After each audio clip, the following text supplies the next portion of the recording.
This is brought to you by the Centre for Governance, Leadership and Global Responsibility from Leeds Beckett University.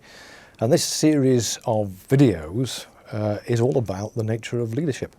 The whole point of having several different videos is to try and find what the different approaches are to leadership, to actually begin to develop some kind of dialogue, and so begin to learn from each of the different sectors and each of the different styles. You'll see how leadership can be worked out in practice, because we'll both be having academics but also key practitioners in their areas. Today I've got a very special guest. Our first guest is Professor Simon Robinson. You know, the man who had the idea of all this centre in the video series and what's happening here within the university. So I will start with this question. First of all, welcome here, Simon. Yep. And I would like to ask this question about why governance, leadership and global responsibility. It sounds quite like a big name. It's huge. And I have to tell you that we have thought about changing it, but we won't yet, I assure you. But it's big because the whole point is about the link. Okay. It's about joined up thinking, it's about integrated thinking. And you'll see that same theme running throughout key areas of governance, running throughout leadership, and running throughout the whole notion of so-called corporate social responsibility. How do we actually join up the thinking? And the big question for most of the crises is, how do we reach a point where we weren't thinking in a joined up way? Because it's very clear that the reason for the crises is about fragmentation. So we become blind to what we're doing, why we're doing it, and to how it connects to the world. Okay, that's very good. I think I would like to know, probably, I'm sure our viewers would like to know also, how did the idea come about, the centre? How did they start? Yes, I mean, there's a technical answer to that and just an ordinary answer to that. We'll forget about the technical, and the ordinary answer is academics are increasingly trying to find areas where they're making a difference. The old view of academia was about so-called ivory towers, where we sit there nicely thinking about theory. But increasingly, we have to think about impact. But increasingly, academics of their own accord want to think about impact.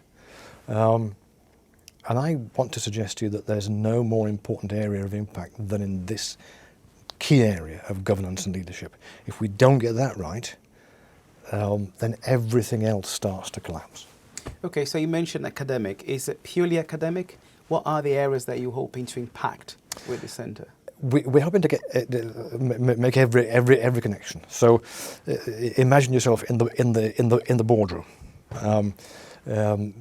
with a lot of other very important and very able people. The big question is: are you leading in such a way that you know what you're doing, that you're aware of your environment, your social and physical environment, and of the connection of your organisation to both social and physical environment? Are you aware of your core values and how those values work in with the people that you work with? Kind of big question. And a lot of boards operate quite well, but are not aware of these various things. When you're into that position of being unaware, then you're into a situation where you lose core elements of leadership. You forget about the people you're leading, that you're working with. Now it's exactly the same focus on thinking and feeling and awareness that we have at the core of our work on how we teach responsibility, so the curriculum. So what happens in the boardroom is actually just the same as what we hope will happen in the curriculum. We'll be raising the level of awareness. We'll be helping people to think critically. We'll be helping people to ask awkward questions. That's kind of key, especially in modern massified higher education.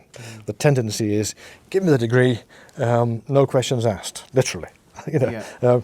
But actually, developing responsibility in teaching and learning is critical to what we should be developing within higher education.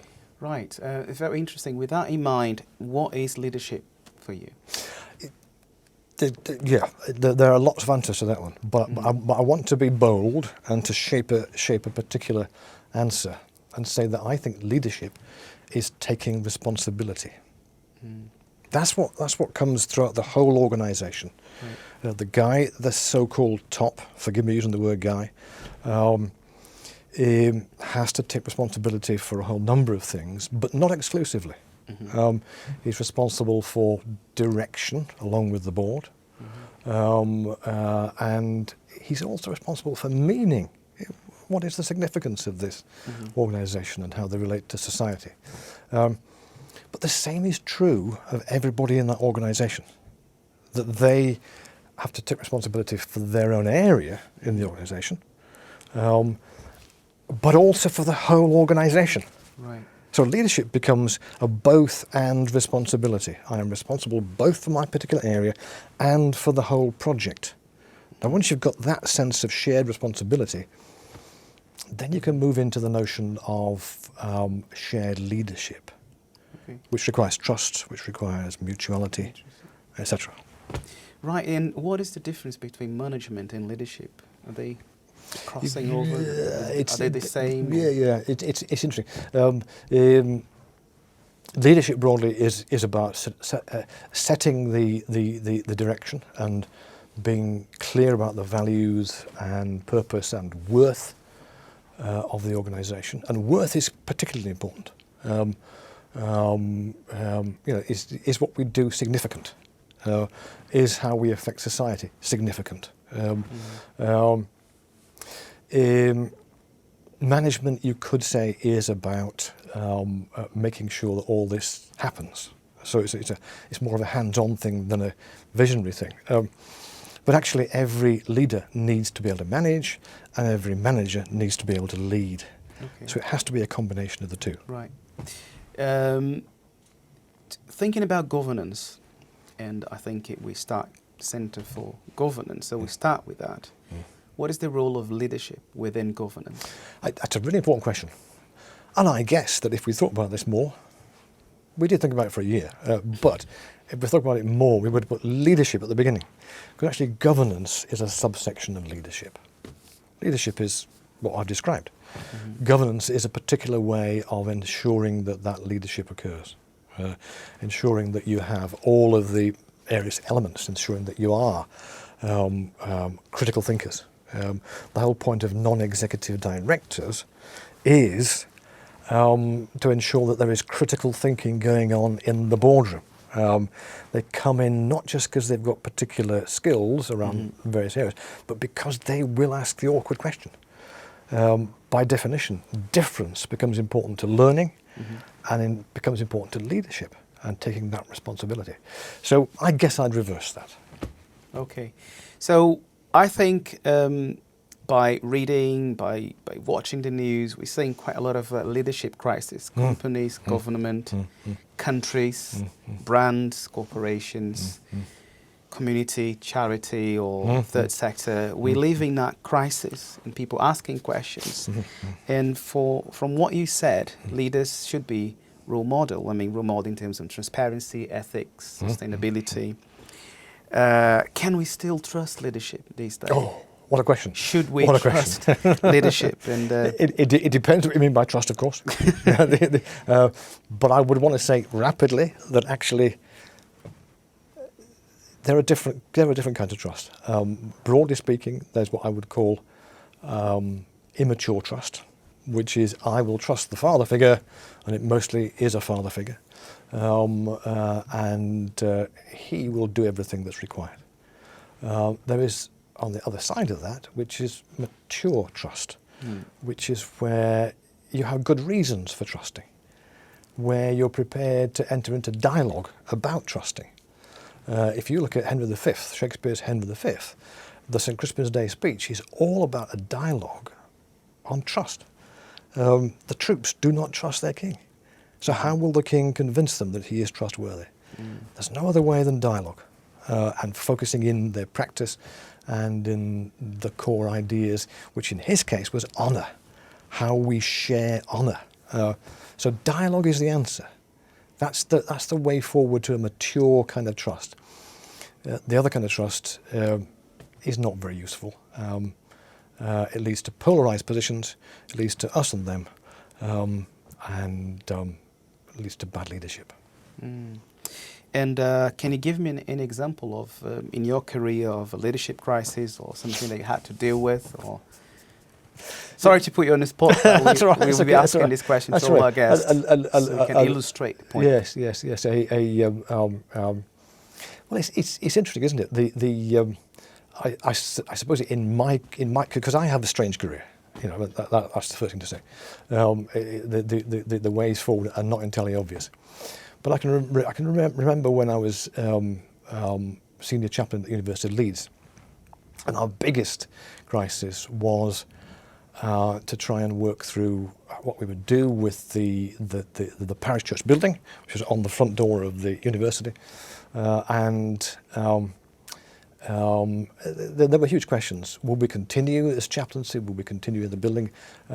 Financial questions and so forth. So how did I deal with this crisis? By giving leadership to other people and allowing them to take their responsibility. And they dealt with it by raising lots of money. Delegating. Yeah. Distributing leadership. You know, it's not just delegation. It's about a genuine sharing of responsibility. Yeah? And so the delegation becomes a matter of dialogue. And it also, it's important for them to understand that you trust and you believe in their capabilities, in that they can actually share the burden of the leadership and the decision making. So trust of the mature kind is mutual. Okay, that's excellent. Unfortunately, we're coming to the end of this interview, and it's been great to have you here, Simon. I would like you to leave a final word to our viewers today, and this is the very first interview that we are conducting. So I want you to use the time now just to talk about what is in your mind, what is in your heart for the viewers. Might be students, might be academics, might be researchers or company owners, directors, people in the boardroom. What would you like to say? I very specifically want to say that leadership is about responsibility. I'm going back to that, but in more detail. Leadership is about knowing what you're talking about. And many of the crises that we saw, extraordinarily, very important leaders did not know what they were talking about. Leadership is about taking responsibility for critically challenging each other mutually about our underlying assumptions. Because again, if we don't do that, people will get away with all kinds of things. And it's about the courage to challenge. So I think that's where leadership starts. Leadership starts, therefore, for students when they begin to ask the teacher. May I interrupt you just with a question? To challenge, exactly what should we challenge? Challenge everything. So if a status quo. Sorry. Current status quo, or the organisation, society. Practice, ideas, thoughts, feelings, all are open to challenge. Illustration. If a teacher is producing some pieces of work and is talking about various things, a student should challenge that teacher if they don't understand what he or she means. The power of that question, what do you mean, is huge. Because as soon as you ask that question, what do you mean, the other person has to take responsibility. And they become a leader rather than a teacher at that particular point. So questions and challenge, intellectual, practical questions, are what begins the dialogue. What do you actually mean? If somebody had said that in the Abu Ghraib scandal, where in the Abu Ghraib jail several Muslim prisoners were abused, if somebody had just said to the CIA operatives, tell me what you mean by going to sort out those prisoners before you interrogate them. That would have changed the whole thing, because they would have had to give an account of what they actually meant. And I think the biggest problem about leadership in our times is that leaders are not sufficiently held to account. They're not asked to give a full account of what they're talking about. And so they're not open to the challenge or open to the dialogue. That's the mark of a good leader, that he or she can listen and can engage in dialogue, and that's the mark of real transparency. Okay, thank you very much, Simon. It was a great time here. It's a shame it goes so fast this time. So I hope you have enjoyed, and I hope to see you next time for the next video. Thank you.